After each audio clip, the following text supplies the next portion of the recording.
আসসালামু আলাইকুম।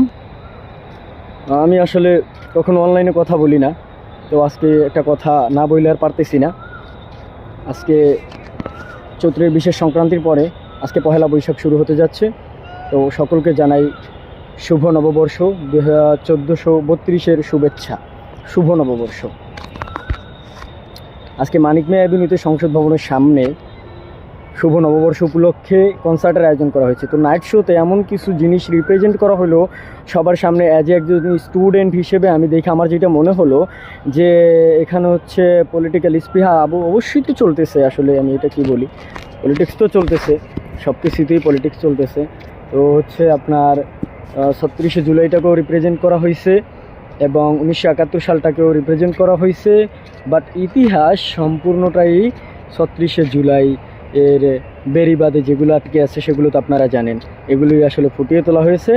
কিন্তু আপনার যেই 71 যেই রাষ্ট্রটাকে সৃষ্টি করলো, সেই রাষ্ট্রের যেই প্রতিষ্ঠাতা, যে স্বাধীনতার ঘোষক, আমাদেরকে এত সুন্দর একটি রাষ্ট্র উপহার দিলেন আমাদের বঙ্গবন্ধু শেখ মুজিবুর রহমান, কিন্তু তার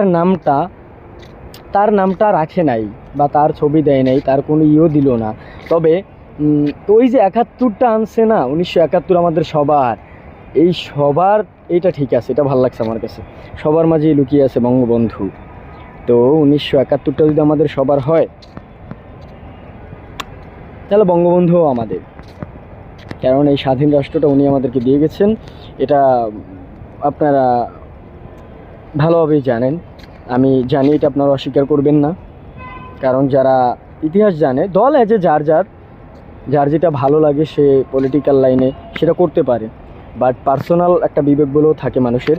সেটা যদি আপনার থাকে তাহলে অবশ্যই সত্য যেটা, আপনি যদি সেটা জেনে থাকেন, নিজে পড়ে থাকেন, দেখে থাকেন, তাহলে অফকোর্স আপনি ওইটাই মানবেন। তো আমি আসলে আর কিছু বলতে চাচ্ছি না। তো এই বাংলাদেশ হোক আমাদের সোনার বাংলাদেশ, সবার বাংলাদেশ। যে একজন স্টুডেন্ট হিসেবে বাংলাদেশ ছাত্রলীগের পক্ষ থেকে আমি শুভ নববর্ষ 1432-এর শুভেচ্ছা জানাচ্ছি। জয় বাংলা, জয় বঙ্গবন্ধু।